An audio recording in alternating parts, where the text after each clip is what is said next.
UDF നേതൃയോഗം കളമശ്ശേരിയിൽ തുടങ്ങി. യോഗത്തിൽ തദ്ദേശ തെരഞ്ഞെടുപ്പ് വിജയം അവലോകനം ചെയ്യുകയാണ്. മുന്നണി വിപുലീകരണം ഉൾപ്പെടെ ചർച്ച ചെയ്യപ്പെടുന്നു എന്നാണ് പ്രദീപ് ജോസഫ് റിപ്പോർട്ട് ചെയ്യുന്നത്. പ്രദീപ്, യോഗം തുടങ്ങിയല്ലോ, എന്തൊക്കെ കാര്യങ്ങൾ, ഏത് തരത്തിലായിരിക്കും യോഗം, എത്ര നേരം നീണ്ടു നിൽക്കും, സുപ്രധാനമായ തീരുമാനങ്ങൾ പ്രതീക്ഷിക്കുന്നുണ്ടോ?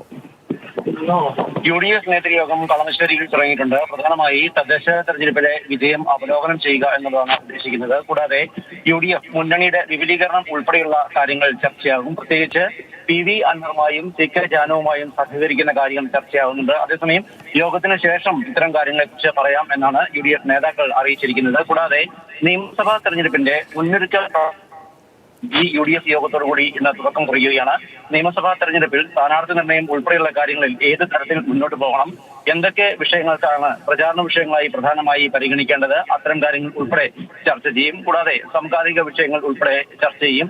ഈ തദ്ദേശ തെരഞ്ഞെടുപ്പിന് ശേഷം ആദ്യമായാണ് വിജയം അവലോകനം ചെയ്യുന്നതിനും ഉൾപ്പെടെ ഇത്തരത്തിലൊരു യോഗം ചേരുന്നത്. അതുകൊണ്ട് തന്നെ അല്പസമയത്തിനകം കേക്ക് മുറിച്ച് UDFന്റെ നേതൃത്വത്തിലുള്ള വിജയാഘോഷം ഔദ്യോഗികമായി നടക്കുകയും ചെയ്യും. ഉച്ചയ്ക്ക് 3 മണിയോടുകൂടി നേതൃയോഗം സമാപിക്കും.